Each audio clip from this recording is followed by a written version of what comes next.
బాగున్నారా? సో ఇది వచ్చేసి డే 3 అనమాట. డే 3 రోజు నా వెయిట్ ఎంత ఉందో ఇప్పుడు మీరే చూసేయండి. నేను మార్నింగ్ లేవగానే ఫస్ట్ వెయిట్ చెక్ చేసుకుంటానమాట. వెయిట్ చెక్ చేసుకున్న తర్వాతనే వాటర్ అనేది తీసుకుంటాను. మనం వాటర్ తీసుకున్న తర్వాత చెక్ చేసుకుంటే వెయిట్ అనేది అటు ఇటుగా వస్తుంది. నేను వెయిట్ చెక్ చేసుకుంటుంటే యాప్ కూడా చెక్ చేసుకుంటాను అని చెప్పేసి అయితే వచ్చిందనమాట. దగ్గర 11 kgs అయితే ఉంది. తను ఎప్పటి నుంచో అసలు వెయిటే గెయిన్ అవ్వట్లేదు అనమాట. ఎప్పటి నుంచో అంతే ఉంది. అండ్ నెక్స్ట్ ఆరుది చెక్ చేస్తే 8.15 అయితే ఉన్నారనమాట. ఇంకా మార్నింగ్ లేవగానే అట్లా వెయిట్ చెక్ చేసుకున్న తర్వాత ఇంకా వాటర్ అయితే తీసుకుంటానమాట. 1 లీటర్ వాటర్ తీసుకున్న తర్వాత ఇంకా ఇంట్లో పనులన్నీ చేసుకొని ఇంకా రోజు ఎట్లా ఉంటానో ఇంకా అట్లానే ఉంటాను అనమాట. ఇది వచ్చేసి ర్యాండమ్గా తీసిన వ్లాగ్, ఒక ఫుల్ డే ఫుల్గా తీసిన వ్లాగ్ అయితే కాదనమాట. ఇంకా నెక్స్ట్ డేనే నాన్నకు బాగాలేకపోతే ఇంకా అటైతే వెళ్ళాల్సి వచ్చింది. నేను మా యానివర్సరీకి కొంచెమన్నా వెయిట్ లాస్ అవుదాము, మంచిగా ఉందాము అన్నట్టయితే అనుకున్నాను అనమాట. నేను ఒకటి అనుకుంటే అక్కడ ఇంకొకటి జరిగింది. అసలు యానివర్సరీయే సెలబ్రేట్ చేసుకోలేదనమాట. నాన్నకు హెల్త్ బాగాలేకుండే ఆ రోజు ఇంకా అక్కడ నుంచి మా ఇంటికి అయితే వచ్చినాము. ఇంకా అంతా చేసుకోవాలి అన్నట్టయితే అనిపించలేదు అనమాట. మ్యారేజ్ అయిన ఫస్ట్ ఇయర్ కూడా మేము చేసుకోలేదు. అప్పుడు హ్యాపీ ప్రెగ్నెంట్ తోటి ఉండి అమ్మ వాళ్ళ ఇంట్లోనే ఉన్నాను కాబట్టి చేసుకోలేదు. సెకండ్ ఇయర్ థర్డ్ ఇయర్ బాగానే చేసుకున్నా అండ్ ఫోర్త్ ఇయర్ ఇప్పుడు కూడా మిస్ అయిపోయినా అనమాట. సో అట్లా ఇంకా నాన్న హెల్త్ గురించి చెప్పాలి అంటే ఏమీ పెద్ద హెల్త్ ప్రాబ్లమ్స్ అయితే ఏం లేవు తనకు. కాకపోతే వయసు మీద పడే కొద్దీ మనిషి మెత్తగా అయిపోతూ ఉన్నారనమాట. అంతే, ఇంకేం చెప్తాము, ఇంకా అంతే అనమాట. హెల్త్ అని చెప్పలేం కానీ మనిషి బాగా మెత్తబడిపోయింది అనమాట. ఇంకా ఏజ్ మీద పడుతుంటే ఇంకా అది కామనే కదా. ఇంకా చేతన అవ్వట్లేదు, ఫుడ్ కన్జ్యూమ్ చేయలేకపోతున్నాడు, వెళ్ళి వాష్రూమ్కి వెళ్ళలేకపోతున్నాడు, ఇంకా మాటలు సరిగ్గా వస్తలేవు, గుర్తుపట్టలేకపోతున్నాడు. కొంచెం భయం వేసింది అనమాట. ఇంకా ఆ రోజు మా అమ్మ భయపడుతూ ఫోన్ చేసింది ఏడ్చుకుంటూ, నాకు ఇట్లా భయం అవుతుంది మీ నాన్నని చూస్తే అంటే. ఇంకా నేను ఉండలేకపోయినా. రేపు యానివర్సరీ అంటే ఇంకా ఈరోజు యానివర్సరీ అయిన తర్వాత ఒక పూట వెళ్ళి చూసేసి వద్దాము అన్నట్టయితే అనుకున్నాను. కానీ ఇంకా ఆ రోజు మా అమ్మ ఏడ్చుకుంటూ చేసేసరికి ఇంకా నా వల్ల అవ్వలేదన్నమాట. నేనైతే ఇంకా సడన్గా అయితే వెళ్ళిపోయినా. ఆ రోజు నైట్ వెళ్ళినట్టున్నా నేను. ఇంకా మా చుట్టాలకి ఇట్లా ఏమంటారు నిమిషంలో అందరికీ తెలిసిపోయింది అనమాట. ఇంకా చాలామంది అయితే వచ్చి చూసి వెళ్ళినారు.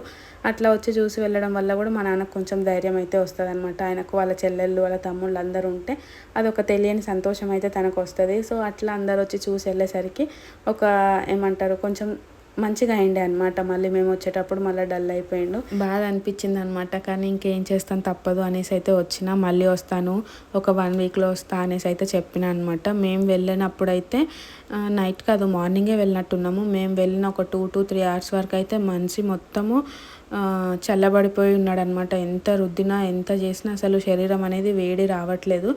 సో ఇంకా ఫుల్ భయపడిపోయినాం అనమాట. చాలాసేపటికి ఆఫ్టర్నూన్ 2-3 o'clock అట్లా కొంచెం వేడి అవ్వడం అయితే స్టార్ట్ అయ్యింది.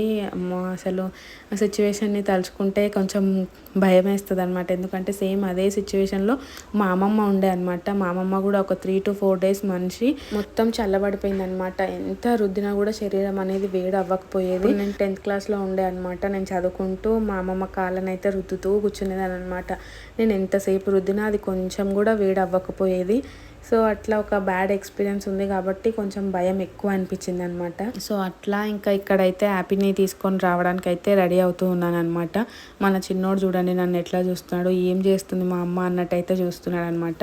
నాకైతే ఏ సీజన్ అయినా సరే కంపల్సరీ మాయిశ్చరైజర్ అయితే ఉండాలన్నమాట. ఇంకా నేను ఏం అప్లై చేయను, ఎక్కువ మాయిశ్చరైజర్ ఒక్కటే అప్లై చేస్తాను అనమాట. నాది బాగా ఫేస్ వాష్ చేసుకున్న తర్వాత డ్రై అయిపోతుంది అనమాట. బాగా డ్రై టు ఆయిలీ అయిపోతుంది, కాంబినేషన్ స్కిన్ అనమాట నాది. సో అందుకనే లైట్గా మాయిశ్చర్ ఉండేది అయితే యూస్ చేస్తాను అనమాట. ఇంకెప్పటి నుంచో ఇదే యూస్ చేస్తున్నాను, నివియా. ఇది బాగా సెట్ అవుతుంది అనిపిస్తుంది. ఇంకా వేరే బ్రాండ్కి నేను ఎప్పుడు చేంజ్ అవ్వలేదు, అది నాకు సెట్ అవుతుందో లేదో అన్నట్టు. ఇంకెప్పటి నుంచో ఇదే యూస్ చేస్తున్నాను అనమాట. ఇంక ఇక్కడ రెడీ అయిపోయి నేను మన చిన్నోడైతే ఆ లక్కని పికప్ చేసుకోవడానికి అయితే వెళ్తామన్నమాట. తనకి ఎంత సంతోషమో అట్లా బయటికి తీసుకొని వెళ్తే. ఇంకా వాళ్ళ అక్కని అక్కడ వాళ్ళ అన్నని ఇద్దరిని చూసేసరికి ఇంకా ఒకటే నవ్వుతూ ఉంటాడనమాట. తనకి ఏం అర్థం అవుతుందో తెలీదు. సో అట్లా ఇంకా నెక్స్ట్ టాపిక్ వచ్చేసి పీసీఓడి గురించి అనమాట. సో నేను ఎవ్రీ వీడియోలో పీసీఓడి గురించి నా ఎక్స్పీరియన్స్ అయితే నేను షేర్ చేస్తూ ఉన్నాను. మీకు ఏమన్నా తెలుసుకోవాలి అనుకుంటే కూడా కామెంట్ సెక్షన్లో కామెంట్ చేయండి. ఆ టాపిక్ పైన అయితే నేను మాట్లాడడానికి ట్రై చేస్తాను నాకు తెలిసి ఉంటే.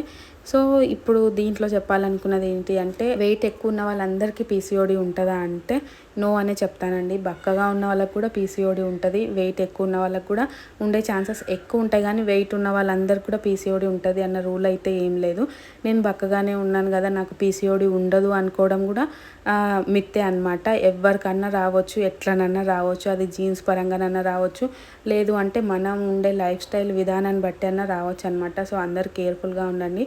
ఎవ్రీ 5 ఉమెన్లో 3 to 4 ఉమెన్కి పీసీఓడి పీసీఓఎస్ అయితే 100% ఉంటుందన్నమాట. 1% వాళ్ళు లక్కీ అనుకోవాలి ఇంక అంతే. సో మ్యాక్సిమం మన హ్యాండ్స్లోనే ఉంటుంది. మన లైఫ్ స్టైల్ని చేంజ్ చేసుకోగలిగితే ఈ పీసీఓడి పీసీఓఎస్ షుగర్ థైరాయిడ్ ఇట్లాంటి వాటి నుంచి మనమే తప్పించుకోవచ్చు అనమాట.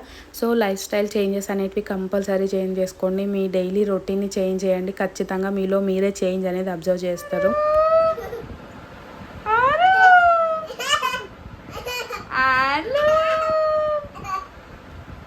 ఆరు హ్యాపీ ఏం తెచ్చుకున్నావు? ఎఫ్ఫాఫా తెచ్చుకున్నావా? నీకు ఇష్టమా? సరే తింటావా? సరే ఫ్రెష్ అప్ అయ్యి తిందువు. Okay wait for 5 minutes. Okay first fresh up అవ్వు. After that you can have it. Okay bye చెప్పు. Bye friends. Bye friends. నేను ఎగ్ పఫ్ తింటాను. ఓకే బాయ్ చెప్పు ఆరు. బాయ్. చూసారు కదా తన ముద్దు ముద్దు మాటలు. నాకు అసలు కట్ చేయాలి అనిపించలేదన్నమాట. రీసెంట్గానే వాళ్ళ డాడీ ఎందుకో ఏ రోజో తీసుకొని వస్తే ఇష్టంగా తిన్నది. తర్వాత ఇంకా అడుగుతూనే ఉందన్నమాట, ఎఫ్ఎఫ్ కావాలి అనేసి. నాకు భలే క్యూట్గా అనిపించింది. సరేలే వచ్చేటప్పుడు ఇప్పిస్తానులే అన్నట్టు ఇంకా వచ్చేటప్పుడు అయితే కొనిచ్చుకొని వచ్చానమాట. సో ఈరోజు వీడియో అయితే ఇంతేనండి. ఈ వీడియో మీకు ఎట్లా అనిపించింది? ఇన్ కేస్ మీకు కనుక నచ్చినట్టయితే లైక్ చేయండి, షేర్ చేయండి, కామెంట్ చేయండి అండ్ సబ్స్క్రైబ్ చేసుకోవడం మర్చిపోవద్దు.